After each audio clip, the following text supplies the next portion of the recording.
अस्सलाम वालेकुम everyone, welcome back to Fact Academy.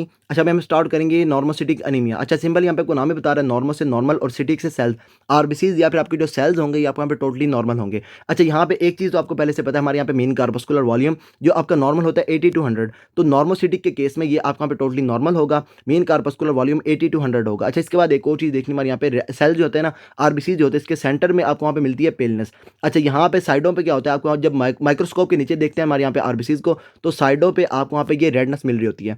अच्छा, इसके बाद क्या हो सकता है, आपके जो पेशेंट है जब उसके अंदर वहाँ पे एनीमिया है, तो यहाँ पे हो सकता है, यहाँ पे आपके जो सेल्स हैं उसके अंदर ये जो आपके यहाँ पे है ना, ये पेलनेस ये आपको वहाँ पे इंक्रीज कर सकती है। तो यहाँ पे आपने एक चीज़ याद रखनी है, सेल जब आपको वहाँ पे टोटली नॉर्मल होंगे, तो ये जो सेंट्रल पेलनेस है ये भी आपको वहाँ पे टोटली नॉर्मल मिल रही होगी। सेल्स आपके यहाँ पे नॉर्मोक्रोमिक होंगे और साथ साथ आपके यहाँ पे जो है ये नॉर्मोसिटिक होंगे। अच्छा, इसके बाद ये जो सेल्स हैं ये आपको यहाँ पे टोटली नॉर्मल प्रोड्यूस हो रहे हैं, तो यहाँ पे पेशेंट के अंदर एनीमिया कैसे हो सकता है, तो आपने इसके अंदर याद रखना है, आपको वहाँ पे नॉर्मल सेल्स आपको वहाँ पे कम प्रोड्यूस हो सकते हैं, या फिर इसकी वहाँ पे डिस्ट्रक्शन ज़्यादा हो सकती है, आपको वहाँ पे हिमोलिसिस ज़्यादा हो सकती है। इसमें आपने एक चीज़ देखनी है, हमारे यहाँ पे रेटिकुलोसाइट इंडेक्स, अभी के लिए आप इसको ना सिंपल रट्टा लगा लें, जब भी आपको वहाँ पे हिमोलिसिस हो रही होगी, आपको वहाँ पे सेल्स ब्रेक डाउन हो रही होगी वहाँ पे, तो वहाँ पे क्या होगा, आपके जो बोन मैरो है ये क्या करेगा, आपको वहाँ पे रेटिकुलोसाइट्स या फिर आपको जो इमेच्योर आरबीसीज होते हैं इसको सर्कुलेशन में ज़्यादा भेज रहा होगा। तो जब आप वहाँ पे इमेच्योर आरबीसीज जो है या फिर आपके जो रेटिकुलोसाइट्स हैं, जब ये सर्कुलेशन में ज़्यादा आएंगे तो आपको वहाँ पे रेटिकुलोसाइट इंडेक्स जो है ये भी आपको वहाँ पे इंक्रीज कर जाएगा। अच्छा, इसके बाद यहाँ पे आपकी प्रोडक्शन कम हो रही है, तो इसमें ये होगा, आपका जो बोन मैरो है ये इसके वहाँ पे आरबीसीज वगैरह की प्रोडक्शन कम कर रहा है, तो यहाँ पे क्या होगा, ये आपको वहाँ पे जो है ये जब प्रोडक्शन ही कम होगी और प्रोडक्शन के कम होने की वजह से एनीमिया हो रहा होगा, तो बोन मैरो आपको वहाँ पे काम कर रहा है, तो बोन मैरो क्या करेगा, जब आपको वहाँ पे एनीमिया होगा तो ये आपको वहाँ पे रेटिकुलोसाइट्स को ज़्यादा प्रोड्यूस करेगा। अगर बोन मैरो के अंदर प्रॉब्लम होगी तो यहाँ पे क्या होगा, आप यहाँ पे जो है ये रेटिकुलोसाइट्स आपको वहाँ पे कम होंगे। अच्छा, यहाँ पे आपने एक चीज़ देखनी है, हमारे यहाँ पे एक तो क्लासिफिकेशन होगी हमारे यहाँ पे नॉन हीमोलिटिक या फिर आपको वहाँ पे हीमोलिटिक। यहाँ पे क्या होगा, नॉन हीमोलिटिक के केस में आपको वहाँ पे रेटिकुलोसाइट इंडेक्स कम मिलेगा और हीमोलिटिक के केस में रेटिकुलोसाइट इंडेक्स आपको वहाँ पे इंक्रीज होगा। अच्छा, इसके बाद यहाँ पे आपको मैंने बता दी, हमारे यहाँ पे आयरन डेफिशिएंसी एनीमिया, उसके बाद हमारे यहाँ पे एनीमिया ऑफ क्रोनिक डिजीज, दोनों में आपने याद रखना है, ये दोनों आपका जो पेशेंट है उसके अंदर वहाँ पे माइक्रोसिटिक भी करवा सकती है, उसके बाद आपको यहाँ पे नॉर्मोसिटिक भी करवा सकती है। आयरन डेफिशिएंसी के केस में स्टार्ट में क्या होता है, आपके वहाँ पे आयरन कम होती है, हीम आपके वहाँ पे कम बन रही होती है। अच्छा, हीम कम होती है तो यहाँ पे आपका जो पेशेंट है उसके अंदर ये अनीमिया चल रहा होता है। अच्छा, इसके बाद ये हमारे यहाँ पे अनीमिया ऑफ क्रोनिक डिजीज में भी सिंपल ये होता है, आपके वहाँ पे आयरन कम होती है और इसकी वजह से आपके वहाँ पे जो पेशेंट है उसके अंदर वहाँ पे हीम आपके वहाँ पे कम सिंथेसाइज हो रही होती है। अच्छा, यहाँ पे जो पेशेंट है उसके अंदर स्टार्ट में क्या होगा, यहाँ पे आपको नॉर्मोक्रोमिक आपको वहाँ पे या फिर आपको जो ये नॉर्मोसिटिक सेल्स मिलेंगे। इसके बाद क्या होगा, आपके जो पेशेंट है उसके अंदर वहाँ पे जो लेट स्टेज होगी ना आपको वहाँ पे आयरन डेफिशिएंसी की, इसके केस में आपको वहाँ पे पेशेंट जो है उसके अंदर वहाँ पे माइक्रोसिटिक अनीमिया मिल रहा होगा। अच्छा, यहाँ पे एक तो चीज़ होगी हमारे यहाँ पे जो है ये आपको वहाँ पे नॉर्मोसिटिक, यहाँ पे आपकी ये दो कॉजेज होंगे, ये मैंने आपको वहाँ पे पहले बता दी हैं। अच्छा, इसके बाद हमारे यहाँ पे आ सकती है हमारे यहाँ पे ए प्लास्टिक अनीमिया, ये मैं आपको अभी थोड़ी देर में करवा देता हूँ। इसके बाद हमारे यहाँ पे आ जाती है हमारे यहाँ पे क्रोनिक किडनी डिजीज। सिंपल आपने इसके अंदर याद रखना है कि आपके जो आरबीसीज आपको वहाँ पे बोन मैरो से प्रोड्यूस हो रहे होते हैं, ये आपके प्रोड्यूस होते हैं अंडर एक्शन ऑफ आपके वहाँ पे एरिथ्रोपोइटिन, और ये एरिथ्रोपोइटिन का तो आपको पता है ये कहाँ से आता है, ये आपको वहाँ पे आता है किडनीज से। किडनीज क्या करती हैं, यहाँ पे आपके प्रोड्यूस करती हैं एरिथ्रोपोइटिन को, और ये क्या करता है, आपके जो ब्लास्ट सेल्स होते हैं उसको वहाँ पे आपके स्टिमुलेट करके आरबीसीज की प्रोडक्शन करवा रहा होता है। अच्छा, अगर आपके जो पेशेंट है उसके अंदर वहाँ पे किडनीज डैमेज होंगी, पेशेंट को वहाँ पे क्रोनिक किडनी डिजीज है, तो यहाँ पे क्या होगा, एरिथ्रोपोइटिन कम प्रोड्यूस होगी और ये ब्लास्ट सेल पे आप जाके वहाँ पे आपके काम नहीं करेगी, और वहाँ पे क्या हो रहा होगा, पेशेंट के अंदर ये अनीमिया चल रहा होगा। तो सीकेडी का जो पेशेंट होगा उसके अंदर वहाँ पे आपको ये एनीमिया वगैरह मिल रहा होता है, उसमें आपने सिंपल याद रखना है, यहाँ पे ये जो होती है ना एरिथ्रोपोइटिन, ये कम प्रोड्यूस होती है और उसकी वजह से आपका जो पेशेंट है उसके अंदर ये एनीमिया चल रहा होता है। और यहाँ पे भी क्या होगा, आपको वहाँ पे नॉन हिमोलिटिक होगा, और ये तो चीज़ आपको वहाँ पे दोबारा से पता चल गई, जब ये आपका एरिथ्रोपोइटिन कम प्रोड्यूस होगा तो वहाँ पे आपके ब्लास्ट सेल जो है ये आपको वहाँ पे कम स्टिमुलेट होंगे। अच्छा, जब आपको वहाँ पे कम स्टिमुलेट होंगे तो यहाँ पे हमारे जो है ना, हमारे यहाँ पे रेटिकुलोसाइट्स ये भी आपको वहाँ पे कम प्रोड्यूस होंगे और सर्कुलेशन में आपको वहाँ पे रेटिकुलोसाइट इंडेक्स कम मिलेगा। अच्छा, इसके बाद हमारे यहाँ पे जो है ये एक्यूट ब्लड लॉस, जब आपका जो पेशेंट है उसके अंदर वहाँ पे ब्लड लॉस होगा, तो वहाँ पे स्टार्ट में क्या होगा, आपको वहाँ पे एक्यूटली ब्लड लॉस होगा, तो वहाँ पे भी आपको ये रेटिकुलोसाइट इंडेक्स जो है ये आपको कम मिलेगा। सिंपल आप इसके अंदर याद रख लें, जब आपके आरबीसीज की आपकी जो है ये ब्रेक डाउन हो रही होगी, हिमोलिसिस हो रही होगी, तो हिमोलिसिस में हमारे यहाँ पे रेटिकुलोसाइट इंडेक्स इंक्रीज होगा। अच्छा, उसके बाद जब आपको वहाँ पे प्रोडक्शन कम होगी तो वहाँ पे रेटिकुलोसाइट आपको वहाँ पे आपकी डिक्रीज होंगे, रेटिकुलोसाइट इंडेक्स जो है ये आपका लो होगा। और इसमें आपने सिंपल याद रखना है, जब आपका जो बोन मैरो है ये आपको वहाँ पे कम प्रोड्यूस कर रहा है, तो यहाँ पे रेटिकुलोसाइट्स भी कम प्रोड्यूस होंगे और यहाँ पे रेटिकुलोसाइट इंडेक्स कम होगा। अच्छा, उसके बाद जब आपको वहाँ पे आरबीसीज जो है ये आपका बोन मैरो सही से प्रोड्यूस कर रहा है, लेकिन उसकी वहाँ पे डिस्ट्रक्शन ज़्यादा हो रही है, तो उस केस में आप वहाँ पे रेटिकुलोसाइट जो आपका पे बोन मैरो है ये क्या करेगा, आपका जो है ना ये कंपनसेट करने के लिए रेटिकुलोसाइट जो है इसको ये ज़्यादा सिक्रीट कर रहा होगा। अच्छा, ये तो होगी हमारे यहाँ पे नॉन हीमोलिटिक कॉजेज़। इसमें ये एप्लास्टिक एनीमिया हमारे यहाँ पे रह गया है और ये दोनों मैंने आपको यहाँ पे करवा दिए हैं, तो ये मैं आपको अभी थोड़ी देर में करवा देता हूँ। और ये हमारे यहाँ पे हीमोलिटिक एनीमिया, इसमें एक चीज़ आपने यहाँ पे याद रखनी है, जब आपको यहाँ पे आरबीसीज़ की हीमोलिसिस होगी, तो यहाँ पे आपको कुछ चीज़ें मिलेंगी, जो मैं आपको अभी बता देता हूँ थोड़ी देर में।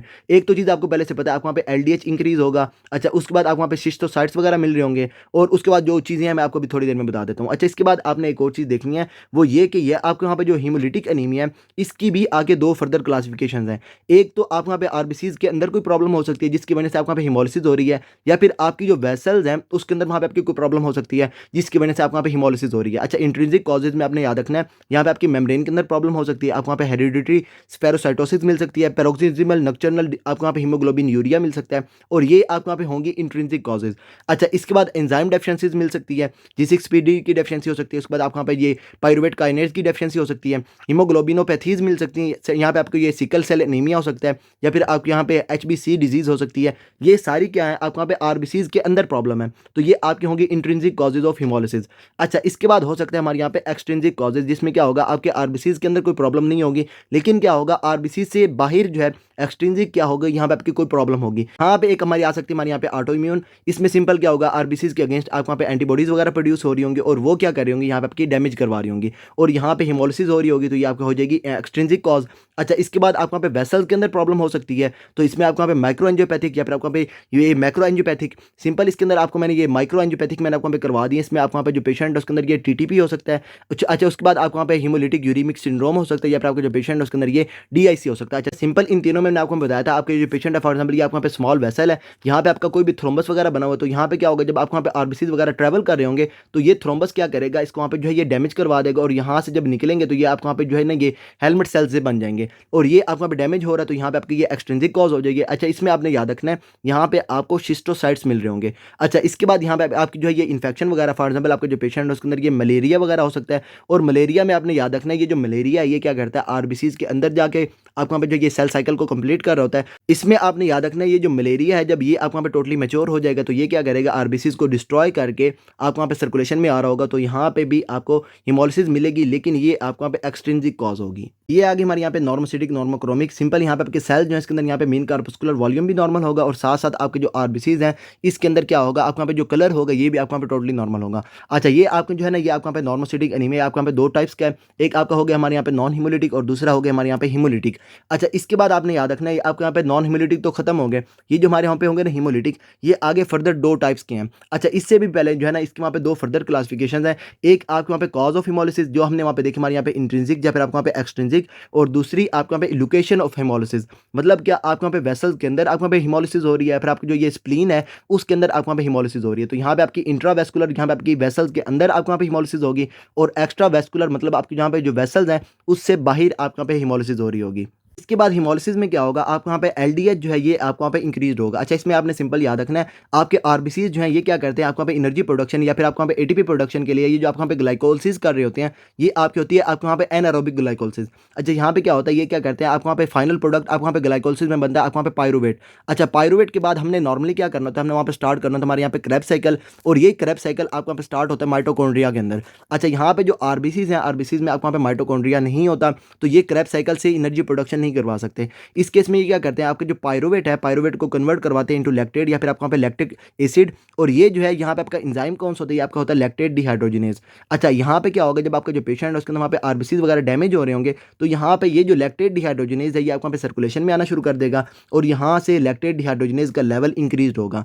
एक चीज़ आपने याद रखनी है, आपको वहाँ पे हिमोलिसिस में लैक्टेट डिहाइड्रोजिनेज जो इसका वहाँ पे लेवल इंक्रीज होगा, और दूसरा यहाँ पे जो आपकी होगी ना बोन मैरो, ये क्या करेगा, कंपेंसेटरी रिस्पॉन्स में ये आपकी जो रेटिकुलोसाइट्स हैं इसको ये ज़्यादा प्रोड्यूस कर रहा होगा। ये आपने लाजमी याद रखना है, रेटिकुलोसाइट इंडेक्स जो है ये आपका इंक्रीज कब होगा, जब आपका जो पेशेंट है उसके अंदर वहाँ पे हिमोलिसिस हो रही है। नॉन हिमोलिटिक के केस में आपका रेटिकुलोसाइट इंडेक्स आपको वहाँ पे टोटली नॉर्मल होगा। अच्छा, इसके बाद ये चीज़ें आपको पहले से पता है, वो ये कि जब आपको वहाँ पे आरबीसीज वगैरह आपको वहाँ पे डैमेज होंगे, तो यहाँ पे आपकी ये अनकंजुगेटेड बिलिरुबिन आएगी। और अच्छा, यहाँ पे इन्होंने ये बनाया हुआ भैया, आप वहाँ पे जो आरबीसीज हैं, जब आपको फॉर एग्जाम्पल यहाँ पे आपकी स्प्लीन है, स्प्लीन में क्या होगा, आप वहाँ पे स्प्लीन में आपने एक चीज़ याद रखनी है, स्प्लीन में आपको वहाँ पे रेड पल्प, और रेड पल्प में हमारे यहाँ पे जो है ये कॉर्ड्स ऑफ बिलरोथ, तो यहाँ पे क्या होता है, आपके जो आरबीसीज होते हैं इसकी वहाँ पे डिस्ट्रक्शन होती है। अच्छा यहाँ पे क्या होगा, जब आपको वहाँ पे डिस्ट्रक्शन होगी तो यहाँ पे क्या होगा, आपके जो आरबीसीज हैं, आरबीसीज में आपकी होगी हीमोग्लोबिन। हीमोग्लोबिन में से आपकी जो हीम पोर्शन है वहाँ से आपकी निकलेगी आयरन, और यहाँ से आपकी निकलेगी दूसरी हमारे यहाँ पे जो है ये प्रोटोपोर्फिरिन। अच्छा प्रोटोपोर्फिरिन जो है ये इवेंचुअली आपको वहाँ पे बन जाएगी अनकॉन्जुगेटेड बिलिरुबिन। अच्छा हमने क्या करना है, ये जो अनकॉन्जुगेटेड बिलिरुबिन है ये आपकी होती है वाटर इनसॉल्युबल। मैंने आपको बताया था अनकॉन्जुगेटेड इज इनसॉल्युबल। तो ये क्या है, आपने वहाँ पे इसको ये लेके जाना है हमारे यहाँ पे लीवर के पास, जो इसके वहाँ पे क्या करवाएगा, कॉन्जुगेशन। अच्छा यहाँ पे क्या होगा, एल्ब्यूमिन इसको लेके जाएगी हमारे यहाँ पे लीवर के पास। अच्छा यहाँ पे इसकी कॉन्जुगेशन होगी तो इसके बाद ये क्या होगा, आपका जो बाइल है, बाइल के अंदर इसको हम स्क्रीट करेंगे। इसमें क्या है, आप वहाँ पे जो कॉन्जुगेटेड बिलिरुबिन जाती है ना हमारे यहाँ पे, आप हमारे यहाँ पे डोडिनम के अंदर, तो वहाँ पे क्या होता है, आपके जो बैक्टीरियाज हैं इसको वहाँ पे दोबारा से अनकॉन्जुगेट करवाते हैं, और वहाँ से ये जो है ना दोबारा से हमारे यहाँ पे जो है ना सर्कुलेशन में जाती है, इंटरहिपेटिक सर्कुलेशन चलती है, और यहाँ से ये आपको वहाँ पे यूरोबिलिनोजिन इन्होंने बनाई हुई है, यहाँ से क्या होगा, ये आपके वहाँ पे दोबारा से एब्जॉर्ब होगी, इंटरहिपेटिक सर्कुलेशन चलेगी। अच्छा यहाँ से क्या होगा, ये आपके यहाँ पे जो है ये यूरिन के अंदर आपके वहाँ पे जा रही होगी, और ये यहाँ पे आपकी होगी हमारे यहाँ पे यूरोबिलिनोजिन। जब आपका जो पेशेंट है उसके अंदर यहाँ पे ये चल रही होगी हमारे यहाँ पे एक्स्ट्रा वेस्कुलर हिमोलिसिस। अच्छा यहाँ पे आपने याद रखना है, हमारे यहाँ पे एक्स्ट्रा वेस्कुलर हिमोलिसिस हमारे यहाँ पे स्प्लेनिक मैक्रोफेजेस कर रहे होंगे, और ये आपने याद रखना है हमारे यहाँ पे रेड पल्प और साथ साथ हमारे यहाँ पे कॉर्ड्स ऑफ बिलरोथ। अच्छा वहाँ पे क्या होता है, जो आपके यहाँ पे होते हैं ना ओल्ड आरबीसीज, अच्छा नॉर्मली क्या होता है, ये आपको जो कॉर्ड ऑफ बिलरोथ होती है ना, वहाँ से आरबीसीज ने जो है ना ये डिफॉर्म होकर गुजरना होता है। आपको पता है आपकी जो आरबीसीज हैं ये अपनी शेप को थोड़ा सा ना चेंज कर सकते हैं। जब आपको वहाँ पे आरबीसीज आपके हो जाएंगे स्फेरोसाइट्स, या फिर आपके जो आरबीसीज हैं ये आपके वहाँ पे बड़े बड़े हो जाएंगे। अच्छा नॉर्मली क्या होता है, जो आपके वहाँ पे नॉर्मल सेल्स होते हैं ना, इसमें क्या होता है, ये आपके वहाँ पे जो मेम्ब्रेन है ये इवेंचुअली इनको वहाँ पे लेके जा रहे होते हैं हमारे यहाँ पे स्फेरोसाइट्स की तरफ। तो यहाँ पे क्या होता है, ये आपके जब स्फेरोसाइट्स बन जाते हैं तो ये जब जाते हैं हमारे यहाँ पे कॉर्ड्स ऑफ बिलरोथ के पास, वहाँ पे क्या होता है, ये आपके वहाँ पे स्ट्रक हो जाते हैं, और वहाँ से जो स्प्लेनिक मैक्रोफेजेस हैं ये क्या करते हैं, ये आपके जो आरबीसीज होते हैं जो आपके वहाँ पे डेड वाले, या फिर आपको जो ये जो आपके वहाँ पे नियर टू डेथ है, इनको वहाँ से जो है ये निकाल रहे होते हैं। अच्छा यहाँ पे आरबीसीज का टोटल लाइफ स्पैन क्या होता है, ये आपके वहाँ पे जो है ना ये अप्रॉक्सीमेटली 120 डेज का होता है। जो आपके वहाँ पे आरबीसीज जो है ये आपके वहाँ पे लाइफ स्पैन के करीब करीब जाते रहेंगे, तो ये जो है ना ये आप वहाँ पे स्फेरिकल शेप की तरफ जाना शुरू हो जाएंगे, और यहाँ से क्या होगा, जब ये आप वहाँ पे कॉर्ड ऑफ बिलरोथ के अंदर आप वहाँ पे क्या कहते हैं, आप वहाँ पे स्टक हो जाएंगे, तो वहाँ से स्प्लेनिक मैक्रोफेजेस जो है इसको वहाँ पे निकाल रहे होंगे। अच्छा जी ये आगे हमारे यहाँ पे एक्स्ट्रा वेस्कुलर हिमोलिसिस। सिंपल इसमें क्या होगा, आपके जो स्प्लेनिक मैक्रोफेजेस हैं ये क्या करेंगे, ओल्ड आरबीसीज की वहाँ पे जो है ये ब्रेक उसके वहाँ पे क्लियरिंग कर रहे होंगे। अच्छा इसके बाद हमारे यहाँ पे जो लीवर है ये भी आपके जो स्वेयरली ओल्ड आरबीसीज या फिर आपके स्वेयरली डैमेज्ड आरबीसीज होते हैं, इसको वहाँ से आपको जो ये क्लियर कर सकते हैं। आपने इसके अंदर याद रखना है एक्स्ट्रा वेस्कुलर हिमोलिसिस के केस में आप यहाँ पे स्प्लीन करेगी। अच्छा स्प्लीन में आप वहाँ पे मैक्रोफेजेस ज़्यादा काम करेंगे, तो आपके जो पेशेंट है उसके अंदर वहाँ पे आपको ये स्प्लीनोमेगैली जो है ये आपको वहाँ पे मिल रही होगी। अच्छा इसके बाद यहाँ पे क्या होगा, मैंने आपको बताया आपकी जो स्फेरोसाइट्स होते हैं आपको वहाँ पे जो है ये जैसे जैसे आपके आरबीसीज होते हैं इसको वहाँ पे लाइफ स्पैन करीब आ रहा होता है, तो ये स्फेरिकल शेप में जा रहे होते हैं। यहाँ पे आपको जो होते हैं ना, आपको वहाँ पे पेरिफेरल स्मेयर, इसके अंदर आपको वहाँ पे स्फेरोसाइट्स मिलते हैं। अच्छा ये आपके जो स्फेरोसाइट्स हैं ये आपको दो कंडीशन में भी मिलते हैं, हमारे यहाँ पे हेरिडिटी स्फेरोसाइटोसिस या फिर आपको जो ये ऑटो इम्यून हिमोलिटिक एनीमिया। इनके केस में भी क्या होगा, आप वहाँ पे स्फेरोसाइट्स बनेंगे, और ये आपको जो है ये स्प्लीन में जाके स्टक होंगे, और वहाँ से स्प्लेनिक मैक्रोफेजेस इसको वहाँ पे स्क्रीट कर रहे होंगे। यहाँ पे कुछ चीज़ें इंपॉर्टेंट है हमारे यहाँ पे, हीमोग्लोबिन यूरिया और हीमोसिडरिन यूरिया। एक्स्ट्रा वेस्कुलर के केस में आपको यहाँ पे हीमोग्लोबिन यूरिया भी नहीं मिलेगा, और साथ साथ हीमोसिडरिन यूरिया भी नहीं मिलेगा।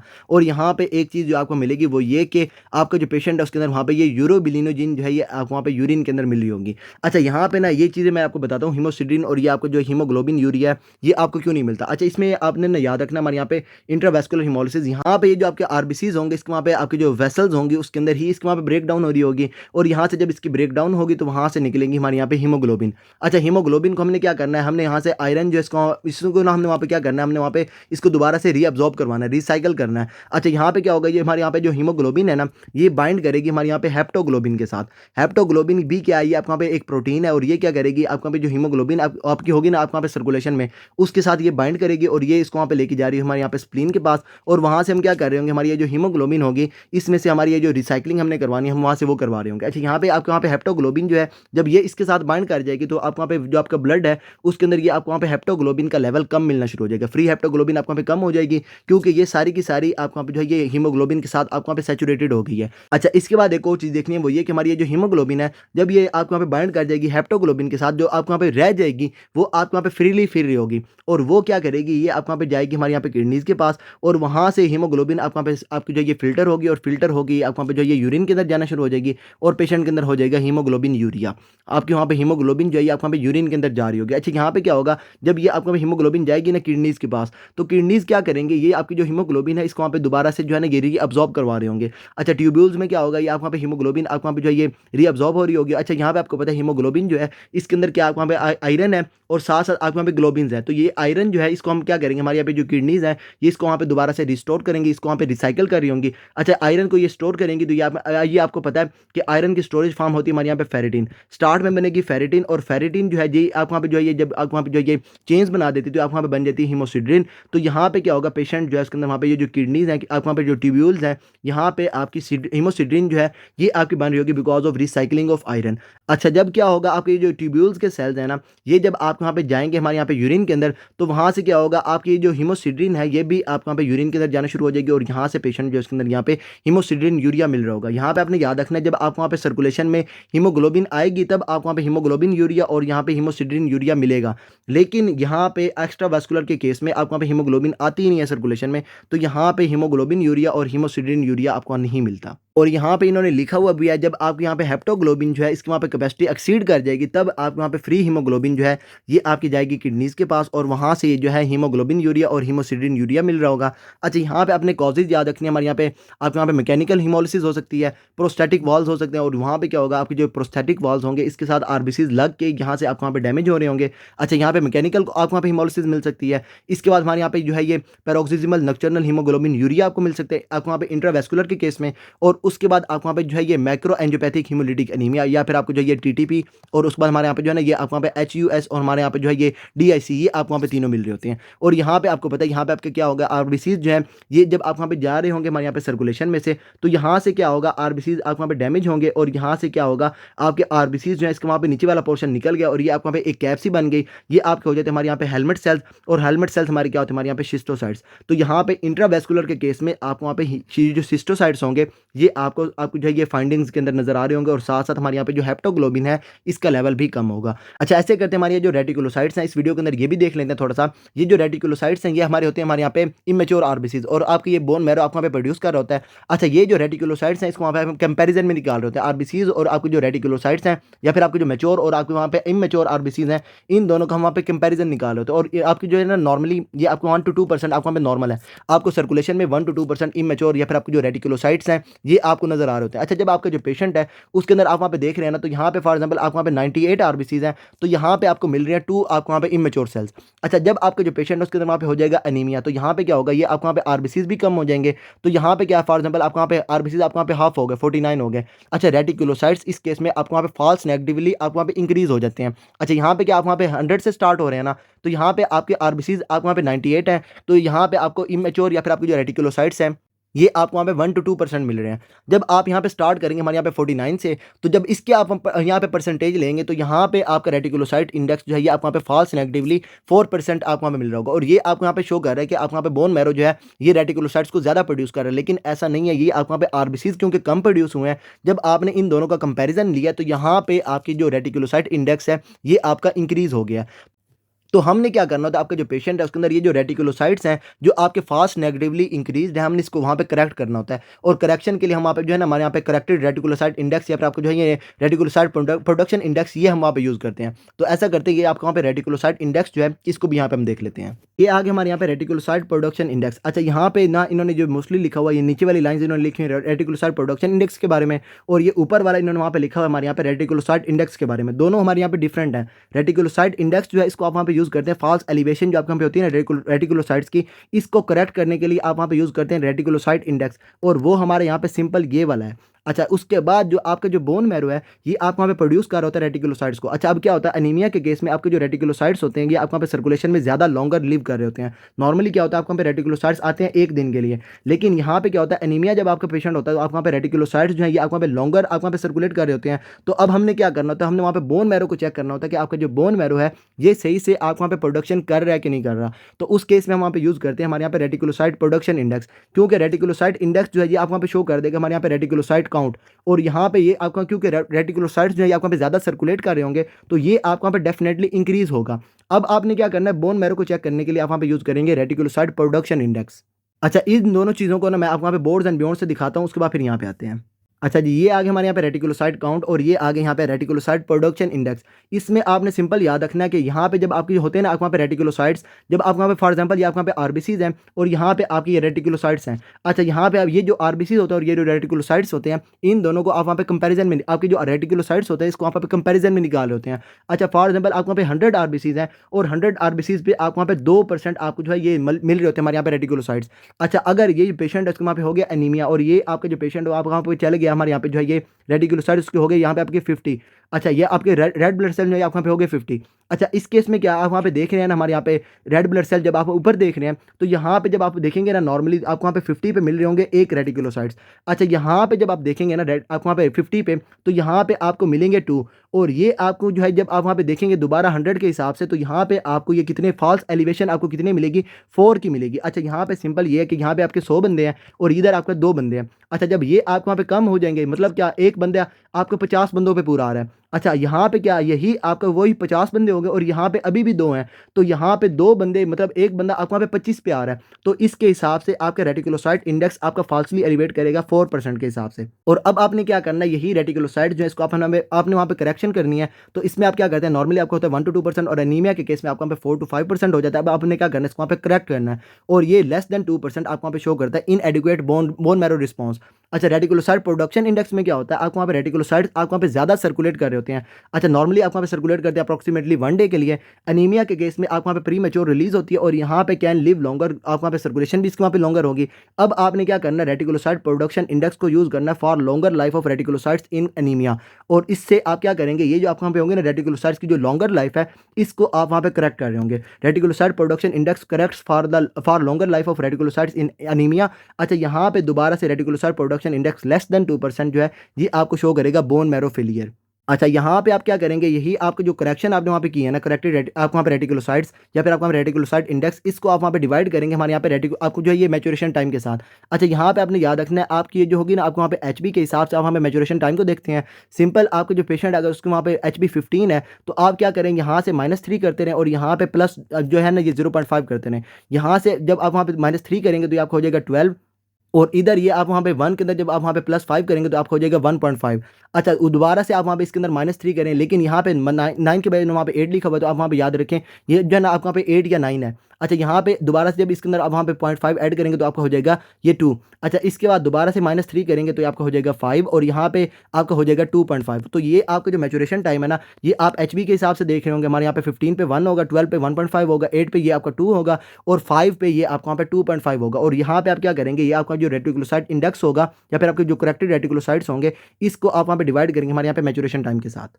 फर्स्ट एड के जो पुराने वर्जन थे उसके अंदर वहाँ पे ये सारा उन्होंने वहाँ पे लिखा हुआ था रेटिकुलोसाइट इंडेक्स के बारे में। अच्छा, अब यहाँ पे थोड़ा सा देख लेते हैं आपको वहाँ पे क्या है, आपको वहाँ पे करेक्टेड रेटिकुलोसाइट काउंट आप वहाँ पे देखेंगे। अच्छा, ये आल्सो कॉल्ड को इसको वहाँ पे वैसे ही निकाल दें। अच्छा, इसके बाद आप वहाँ पे क्या करेंगे, फॉल्सली एलिवेटेड को आप वहाँ पे एनीमिया के केस में आप वहाँ पे हो जाता है, इसको वहाँ पे करेक्ट करने के लिए आप वहाँ पे करेंगे, आप वहाँ पे करेक्टेड रेटिकुलोसाइट काउंट। अच्छा, इसके बाद ये जो है आप वहाँ पे आपको जो है ना ये आप वहाँ पे शो करेगा bone marrow response to anaemic condition. अच्छा, उसके बाद जो आप वहाँ पे है ना ये आप वहाँ पे हाई रेटिकुलोसाइट प्रोडक्शन इंडेक्स आप वहाँ पे इंडिकेट करेगा आप वहाँ पे कंपेंसेटरी रिस्पॉन्स। अच्छा, उसके बाद लेस देन 2% जो है ये आप वहाँ पे आपको जो है ये लेस देन 2 जो है आप वहाँ पे रेटिकुलोसाइट प्रोडक्शन आपको वहाँ पे इंडेक्स ये आप वहाँ पे शो करेगा आप वहाँ पे inadequate response to correct anaemia. अच्छा, इसके बाद जो है ये आप वहाँ पे निकालेंगे हमारे यहाँ पे रेटिकुलोसाइट इंडेक्स को निकाल के आप वहाँ पे निकालेंगे हमारे यहाँ पे मैच्योरेशन टाइम। अच्छा, यहाँ पे जो है ना थोड़ा सा मैं आपको यहाँ पे समझा भी देता हूँ। फॉर एग्जाम्पल आपके पास ना एक पेशेंट आ रहा है, उसके बाद आपने वहाँ पे देखेंगे उसकी एचबी हेमाटोक्रिट को आपने वहाँ पे देखना है। अच्छा, उसके बाद आपने वहाँ पे देखना है पेशेंट के अंदर रेटिकुलोसाइट्स। अच्छा, ये दोनों चीज़ें निकाल के आप जो पेशेंट है उसके अंदर वहाँ पे निकालेंगे रेटिकुलोसाइट इंडेक्स या फिर आपको जो है ये करेक्टेड रेटिकुलोसाइट्स। अच्छा, सिंपल आप क्या करेंगे, फॉर एग्जाम्पल आपका पेशेंट आ रहा है 15 और उसके वहाँ पे आपको वहाँ पे हेमाटोक्रिट उसका वहाँ पे नॉर्मल है 45 है और यहाँ पे रेटिकुलोसाइट्स आपको वहाँ पे 2% नजर आ रहे हैं। अच्छा, इस केस में आपको वहाँ पे रेटिकुलोसाइट या फिर आपको जो करेक्टेड रेटिकुलोसाइट जो है ये आपको होगा बिल्कुल ठीक, मतलब आपको वहाँ पे ये 2 ही निकलेगा। कैसे, यहाँ पे आपका 2% को जब आप हमें मल्टीप्लाई करेंगे 45 डिवाइड बाय 45 से, तो ये आपका आ जाएगा 2%, मतलब आपको जो रेटिकुलोसाइट्स हैं ये आपके 2% आपको वहाँ पे करेक्टेड है। अच्छा, अब पेशेंट के अंदर हो गया अनीमिया। अच्छा, अनीमिया के केस में आप क्या करेंगे, फॉर एग्जांपल इसको आप वहाँ पे हाफ कर दें और ये आपका हो गया 8 और यहाँ पे हेमाटोक्रिट को भी हाफ कर देंगे, आपका हो गया 22 और इसको जो है ना आप वहाँ पे आप जो है ना डबल कर दें क्योंकि आप वहाँ पे फाल्सली एलिवेशन हो जाएगी, तो ये आप इसको वहाँ पे 4% कर देंगे। ये वैसे आपको वहाँ पे लैब्स में ना जब आप वहाँ पे एमसीक्यूज वगैरह बताएंगे तो आप वहाँ पे ये वाली सारी चीज़ें बताएंगे। अच्छा, अब आप यहाँ पे क्या करें, आप ये पेशेंट के अंदर निकालें रेटिकुलोसाइट इंडेक्स, तो यहाँ पे क्या होगा, ये आपका होगा 4% मल्टीप्लाइड बाय 22 डिवाइडेड बाय 45 और ये आपको वहाँ पे जो एक्चुअल है ना ये आपको वहाँ पे होता है पेशेंट की आपकी जो है ना ये आपका हेमाटोक्रिट और नॉर्मल आपका 45 होता है। तो इस केस में क्या होगा, ये 4% मल्टीप्लाइड बाय जो है आपका पे 22 जो आपका पे हो जाएगा, ये आपका 1 होगा और ये आपका 2 हो गया, 1/2 ये आपका हो जाएगा ये 2%, और ये यहाँ पे आपका करेक्टेड रेटिकुलोसाइट कितना हो गया हमारे यहाँ पे 2%। अच्छा, इसके बाद एक और चीज़ निकालते हैं यहाँ पे आपको जो है ना पेशेंट, उसके अंदर वहाँ पे जो है ये आपका दोबारा से हमारे यहाँ पे HB उसकी 8 है, हेमाटोक्रिट उसका दोबारा से 22 और यहाँ पे रेटिकुलोसाइट जो है ये उसके वहाँ पे इंक्रीज्ड है। अच्छा, यहाँ पे ऐसे करते हैं, इसके वहाँ पे ना निकाल देते हैं हमारे यहाँ पे 16%। इस केस में दोबारा से जब हम यहाँ पे लगाएंगे ना हमारे यहाँ पे रेटिकुलोसाइट इंडेक्स, तो ये हमारा आएगा 16 मल्टीप्लाई बाय जो है 1.1/2, मतलब वही सिंपल दोबारा हमारे यहाँ पे जो है ये 22/45 और ये आपका हो जाएगा यहाँ पे आपका 16 मल्टीप्लाई बाय 1/2 और ये आपका आ जाएगा 8%। तो यहाँ पे करेक्टेड रेटिकुलोसाइट काउंट आपका कितना आया हमारे यहाँ पे 8% आया। अच्छा, अब इसके बाद हमने क्या करना है, पेशेंट के अंदर निकालना है आपको यहाँ पे रेटिकुलोसाइट प्रोडक्शन इंडेक्स, और वो हमारे यहाँ पे 8 पे कितना, हमारे यहाँ पे 2 है। अच्छा, इसके आपका यहाँ पे मैचुरेशन टाइम हमारे यहाँ पे कितना, हमारे यहाँ पे 2 है।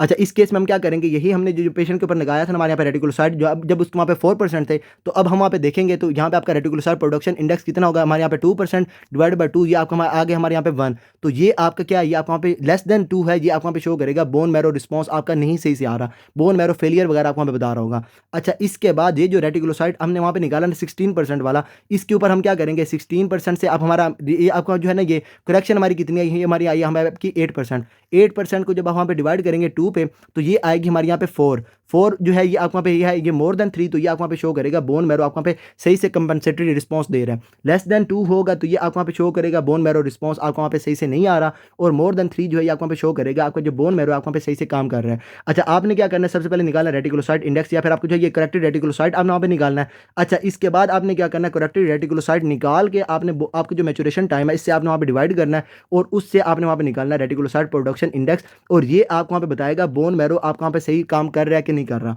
और ये जो करेक्टेड रेटिकुलोसाइट है ये आपको वहाँ पे जो है ना ये करेक्शन बताएगा कि आपके रेटिकुलोसाइट्स आपके करेक्टली आपके कितने पड़े हुए हैं। तो ये रेटिकुलोसाइट प्रोडक्शन इंडेक्स और रेटिकुलोसाइट इंडेक्स दोनों डिफरेंट चीज़ें हैं। अच्छा, ऐसे करते हैं, इस वीडियो को यहाँ पे स्टॉप करते हैं। फर्दर आपको इसके अंदर कोई भी प्रॉब्लम हो then you can ask me, and till then अल्लाह हाफिज़। I love the chase and the hunt, and I set the pace when I'm running. I always take what I want and I always give it 100. Don't need a bank, no I'm funded. Play the game like it's nothing. I'm always thankful for something. Don't take for granted, stay humble. Now wake up, it's time to look at the enemy. Look in the mirror if he is no friend to me. It's not working.